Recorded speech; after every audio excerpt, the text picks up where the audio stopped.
Guantanamo. Everybody knows the cliche, you're not paranoid, they're really out to get you. Well, thanks to Edward Snowden, we know that the NSA is literally out to get us. They're listening to every single phone call, well, not personally, they just record them that we make, and then they can they can listen to them later if they want. They probably don't, which is kind of insulting. And they read all of our emails. They even read all of our snail mail. They have special software to do that. I'm kind of fascinated by this whole NSA thing. And, with what we've learned in the news, I thought I would share my own experience because I was kind of on the front lines of this domestic spying thing. So I'm an editorial cartoonist, and after 9/11, all of my peers, including the most leftist, liberal comrades of mine, all did maudlin editorial cartoons about like weeping statues of liberty. Freedom was crying. We had to go and bomb the anti-freedom people. But not me. I had to be different. I don't know why. And my mom told me not to be different, but I was different. So my 9/12 cartoon literally starts out about how basically nothing has changed. It doesn't really matter that much. And George W. Bush is still an asshole. So it was more subtle. It was funnier than that. But, so anyway, I'm about 2 months later, I start noticing these funny clicks on my phone.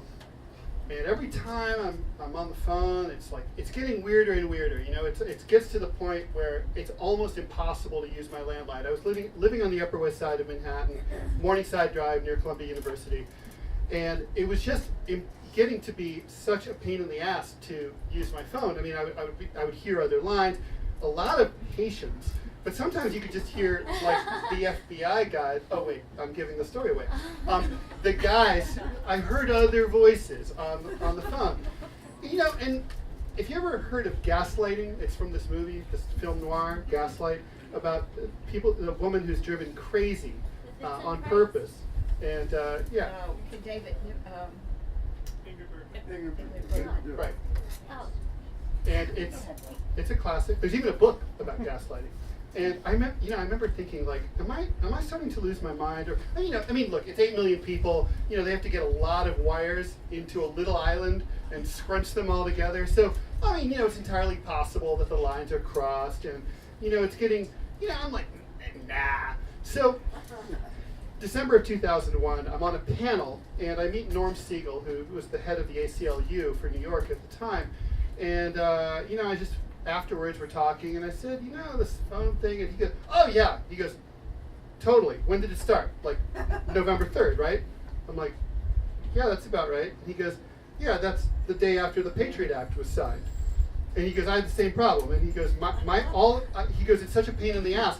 All of my calls now go to Midtown South Police Precinct directly, and I can't make a call out. When I call anywhere, it goes to Midtown South. Like if he's calling for a pizza, it goes to Midtown South Police.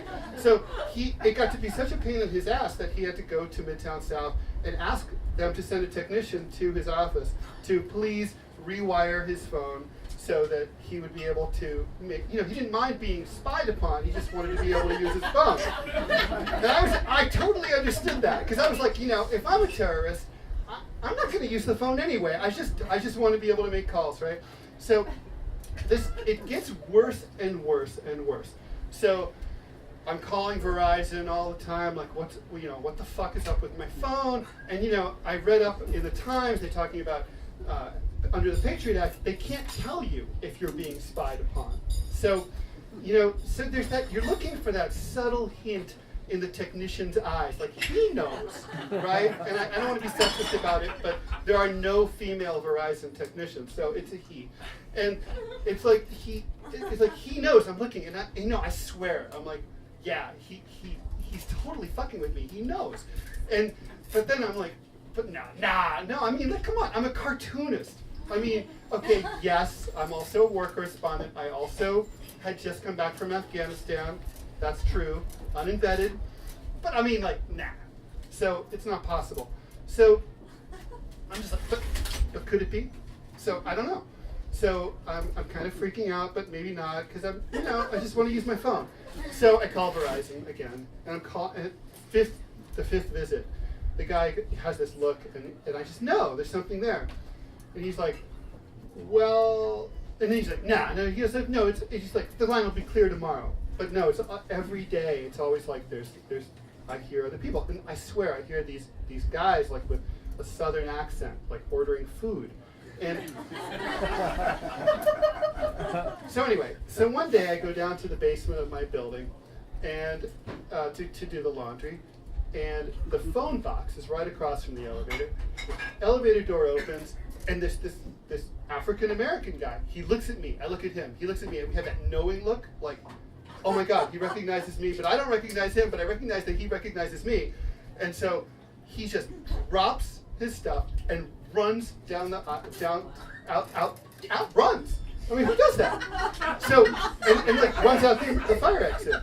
So I'm like thinking that I'm like in the Bourne Identity or something. So I like chase him like an idiot. You know, when you're tall, you have too much courage. So I run outside, and then this is the part that's really cheesy, and this is the part of the story you should not believe because it's so fucking stupid, but it's still true, and I'm still going to say it that way, even though you should not believe me.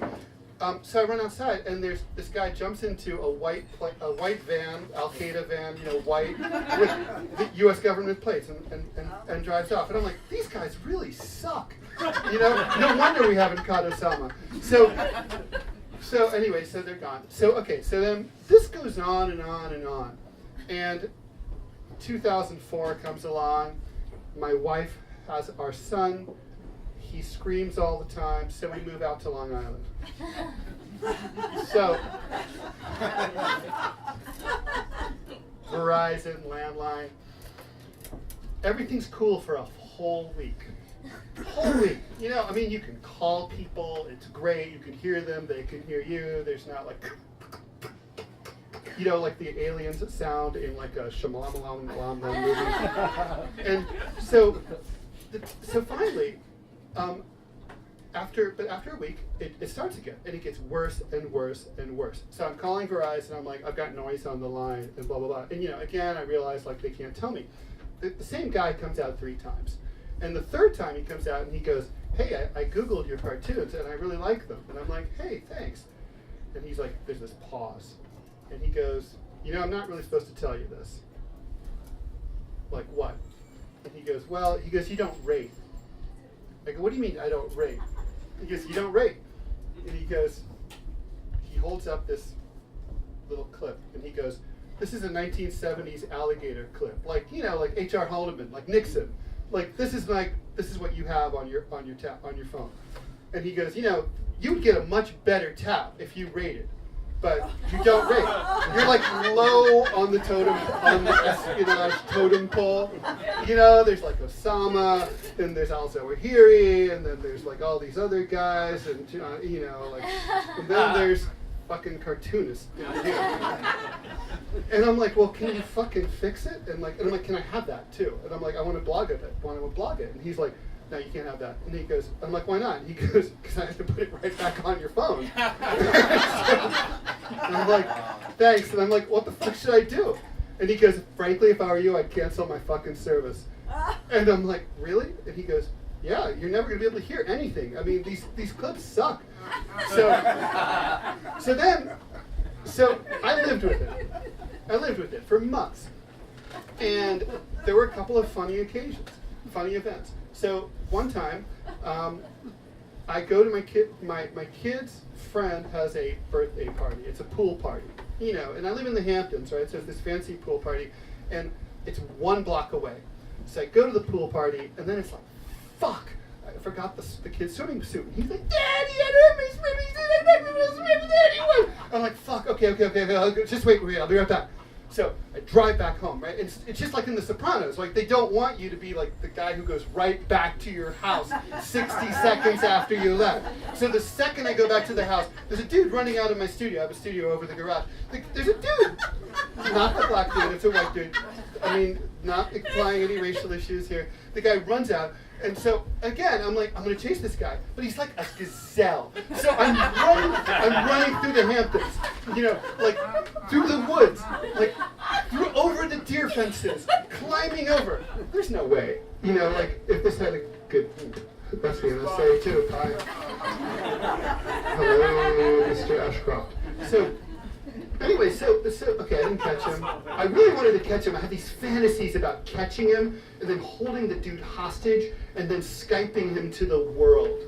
And like, tell everyone who you work for. So then I'd go to Guantanamo. But okay, so anyway, this goes on and on and on. And then the only thing that like really helped was when I discovered fax software, where I'm marketing my cartoons to newspapers, and I got this fax software that sets up like 1,000 faxes to go all in a row. So I went away for like a vacation, and I set them off to go. And it's like all weekend long.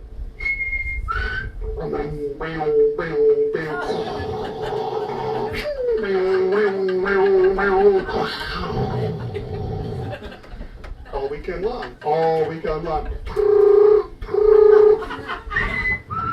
And so, the line was so clean when I got back. It was great. I come back, so then the Al-Qaeda van was on the corner of my street, which I have to paint this picture. It was just hard to paint, but I live in the woods, okay? There's me and this lesbian lady who throws these lesbian orgies that I'm never invited to, ever, like right next door on the block, and that's it. That's it, 24 houses. It's me and the lesbian who works for an oldies station. And like, that's it. And then there's the Al-Qaeda van on the corner. And you're like, really? Like, really? So I got to the point where I would just stop by and I'd be like, hey, I'm Ted Rall. How's it going? Having a good day? You should really check out Mary's Marvelous. They have excellent cookies. And then this guy, and then he'd be like, I don't know what you're talking about. Who are you? And I'd be like, come on. Like, I know why you're here. And like, the fourth or fifth time, they're like, hey, Ted. So, finally, but every month I'm getting that bill for $67. And I'm like, why am I paying this bill? I can't hear anything. So finally, I'm like, I canceled my fucking service. And that was it. So I was like, but still, years passed, and I just was like, am I paranoid? Am I a nut? Is this really true?